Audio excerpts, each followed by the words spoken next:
G'day, welcome to another episode of Country Life on the Coast.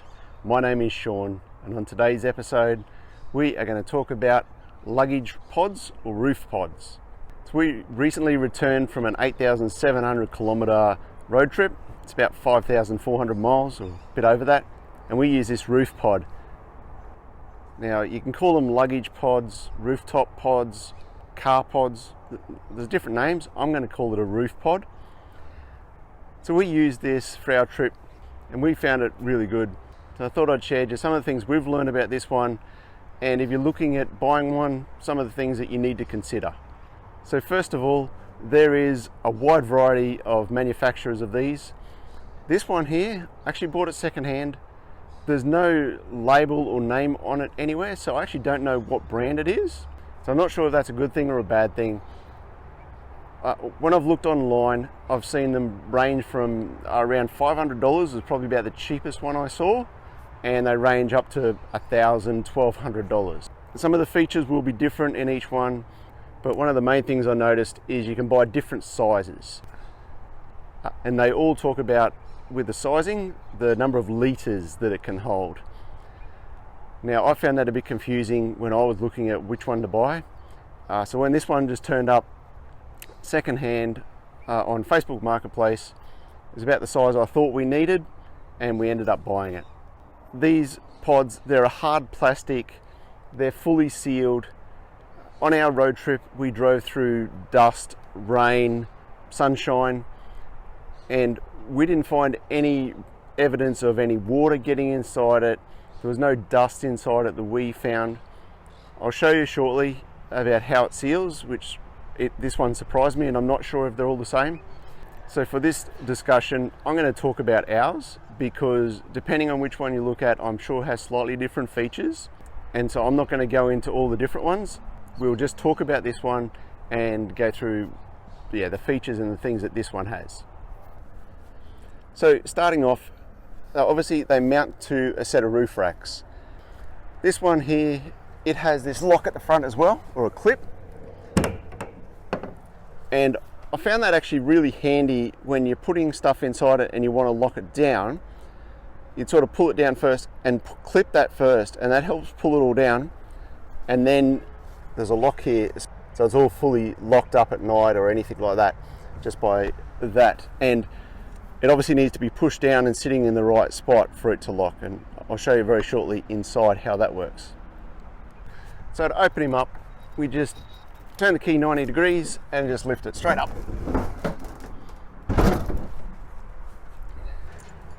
So the way this one mounts, it uses a U-bracket like this.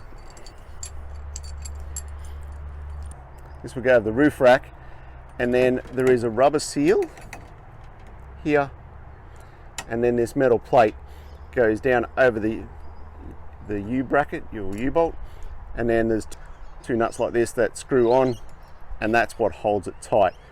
That will clamp down on the roof rack, and that's what holds it nice and tight, nice and steady.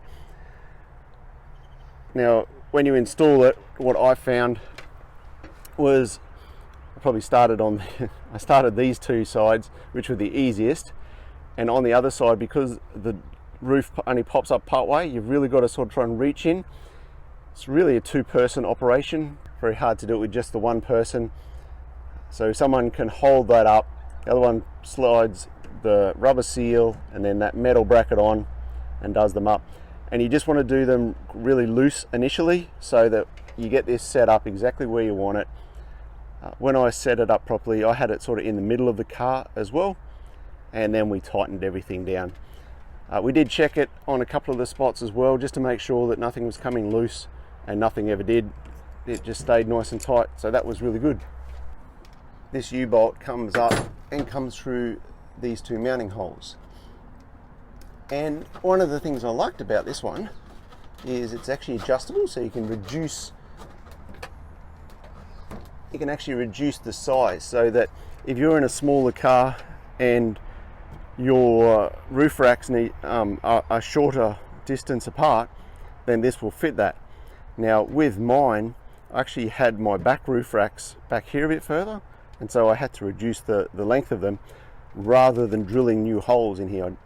Didn't want extra holes. I wanted to be able to obviously seal it up, make sure nothing can get in. The rubber and then the metal plate seals it really well. So yeah, in this one, the rear holes only are the ones that are adjustable, and I had to adjust, well, I adjusted mine to as far back as it possibly could go. And that for me just ended up being a perfect fit.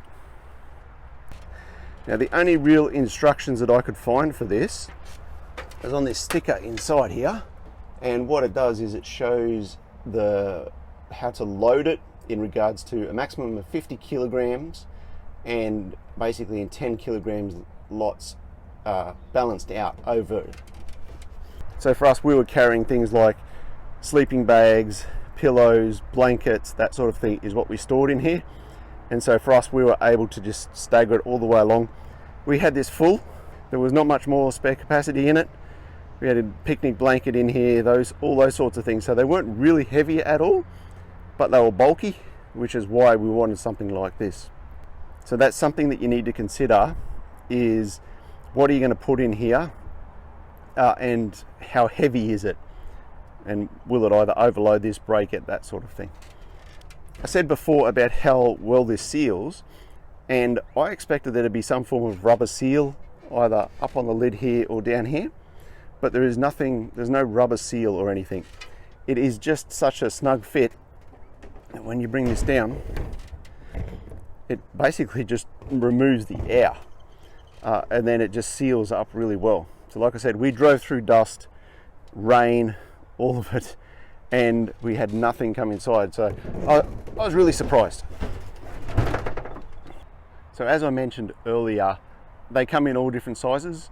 This one here is about 1.6 meters long. So what's that, a bit over 5 feet long, and it's about 900 millimeters wide, so about 3 foot wide.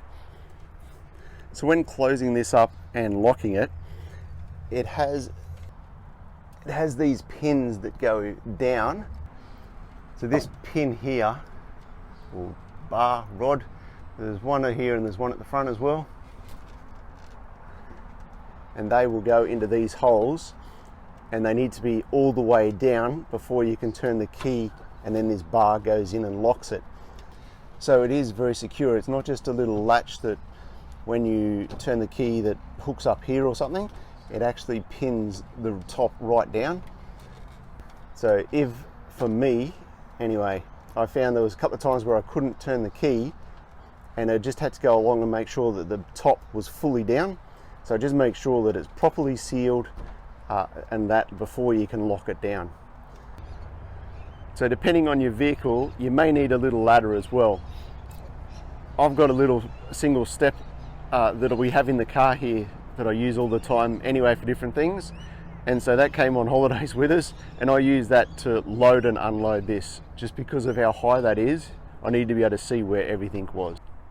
So the very last thing I want to discuss is one of the issues that I found, and it's not a big problem, it wasn't a big problem to me, but it's certainly something that we noticed while we're traveling, and that is that at times this will affect your fuel efficiency. Now, some of the days where we were driving, there either wasn't much breeze around or the breeze wasn't behind us, and the car would get its normal fuel consumption fully laden. So we would find that, typically in this car we'll get about 8.5 litres per 100 Ks on a trip. We can get better depending on the road conditions and whether we're going up and down hills and that, and it might be slightly worse. On some days we were driving head on into a wind and watch the fuel consumption just going up and up and up, where at times we could sit on 110 kilometers an hour, and I'd actually reduce it a bit because we were using over 10 litres per 100 kilometers, 10.5 at times. So I didn't really want to keep pushing the car, and it would do it, I'm sure, but I just would reduce the speed a bit, and that kept the fuel consumption down to about 10. On those where we were driving into a headwind, I know the car would use more as well, but I'm pretty certain that had a contributing factor to it. And I don't have any science to back this up, just from what I know this car does on road trips, but I reckon at least half a litre per 100k more, and my gut feeling is more like a litre per 100k when you're driving into a headwind, that added to our fuel economy. Whether that's going to stop someone buying it or not, well, you need to decide that. Now that I know what I know with this and that, would I use it again? 100%. We're going to put it in the shed, and next time we're going on a road trip and we need it, we'll definitely use it again. Well, that's everything I've come up, the pros and cons of the roof pod. We found it to be really good. Like I said, the amount of kilometers that we traveled, this worked really well for us. It's something where we didn't have enough space in the car, and we're able to take then everything we wanted to, just rearrange the way we packed and put the light things up on the roof, and the tent and everything else that we used, we had inside. So there we go. They're my thoughts on a roof pod. We found this really good. I hope you found the information that I've shared helpful. If you like these videos, please consider subscribing. That would be fantastic.